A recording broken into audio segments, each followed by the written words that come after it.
your host here, and today we're diving into one of the most talked about fights in recent boxing history, Mike Tyson vs. Jake Paul. Yeah, I know what you're thinking. Mike Tyson, the baddest man on the planet, versus Jake Paul, the YouTuber turned boxer.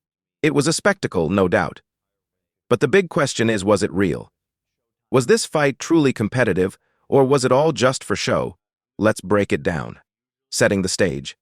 Mike Tyson, the former heavyweight champion, stepped into the ring at 58 years old. Yeah, 58. And on the other side, Jake Paul, a 27-year-old YouTuber making waves in the boxing world.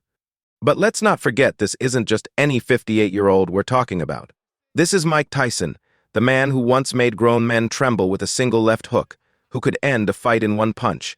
That said, this wasn't the Tyson we remember from his prime. A few months before the fight, Tyson was in the hospital. He nearly died. He underwent blood transfusions and reportedly lost half his blood.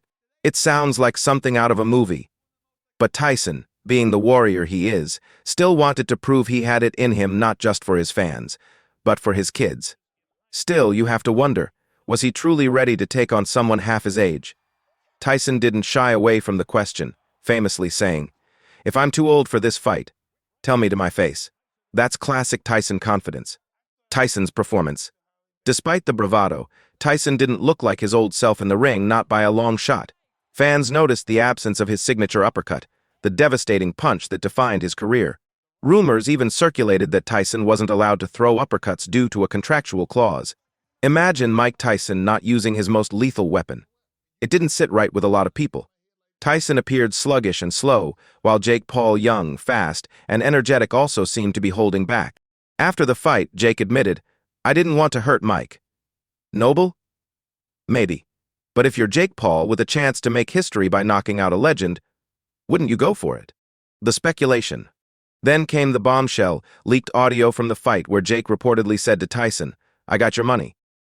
That one line set the internet ablaze with speculation. Was the fight rigged? Was it a staged event designed to rake in millions while preserving Tyson's legacy and Jake's brand? Tyson denied the claims, insisting the fight wasn't scripted. But doubts lingered. The lack of aggression, the pacing of the fight, it all felt off.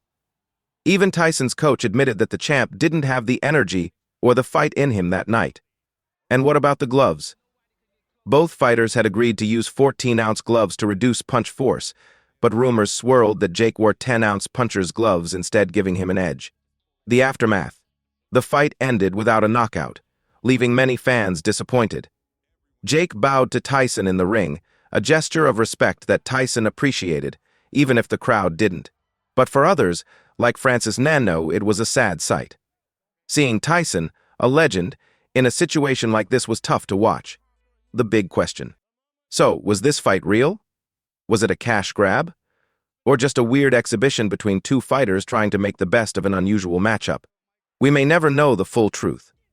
What's clear is that the event left a lot of fans questioning its legitimacy. Was it about competition, or was it all about the money? That's your quick rundown of the Tyson-Paul saga. What do you think? Was it legit, or just another circus act? Hit me up on socials to share your thoughts. Don't forget to like, share, and subscribe to the podcast. And I'll catch you on the next one. This fight made one thing abundantly clear. Mike Tyson is a 58-year-old man, and in this fight, he looked like one. I have a lot of issues with this matchup, issues that make me question whether this fight should have ever happened in the first place. There's a lot to unpack here, starting with the process of clearing a fight like this. It's not just about Tyson's age, it's about whether it was safe or ethical to even allow this bout to take place. This situation highlights some dangerous trends in combat sports, where spectacle often takes precedence over fighter safety and integrity. Now, shifting gears a bit, let's talk about the financial aspect of this event. There's no denying that money was a major driver here. Tyson himself has often expressed his gratitude for the financial support he's received over the years, frequently acknowledging the money team. And honestly, I can't be too upset about that. He's earned the right to be proud of his journey. But things start to get murky when we bring in the Paul brothers. Remember when Jake Paul's brother, Logan, claimed he wasn't paid for his fight? He stirred up a lot of drama, saying, "I didn't get paid. I didn't get paid." Yet, As Tyson pointed out, if he truly hadn't been paid, where's the lawsuit? If you're serious about not getting your money, you'd take legal action, right? This kind of noise feels like a calculated move and attempt to keep their names in the headlines. As Tyson suggested, as long as they keep mentioning him, they're also keeping his name relevant. It's a symbiotic relationship. They stay in the spotlight, and Tyson's legacy gets reintroduced to younger audiences. So what's the takeaway? This fight, and the drama surrounding it, seemed less about the sport and more about maintaining relevance and raking in profits. Both sides knew exactly what they were doing, and while fans may feel conflicted, the fighters themselves are walking away with their financial goals intact. As long as he continued to fight MMA guys and YouTubers, he's gonna continue to look good and shine. But once he fights a real fighter, a real fighter that can really fight, it's not gonna be that good. How do you feel like you get out of that bubble to make somebody a real boxer? I mean, what he's doing is, kind of cool. If he can continue to steal money, and when they match him the way they match him, I can't knock his hustle. So if they can match him the way how they've been matching him, more power to him. As long as he continues to fight, we appreciate your time. We gotta give Nick, put the camera on PT. PT, man, we appreciate you. Thanks, P, for making this happen. P and Rilla, we appreciate the money team all the time, man. And then by the end of the fight, it was clear this was a 58-year-old man, and he looked like a 58-year-old man.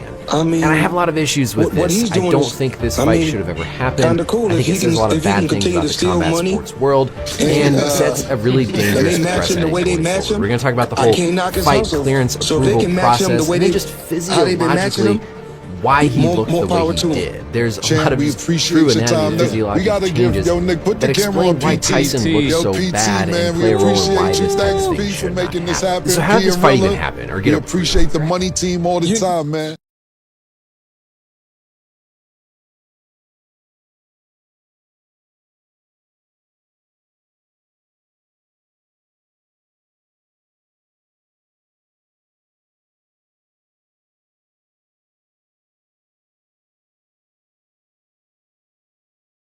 So I'm proud of him.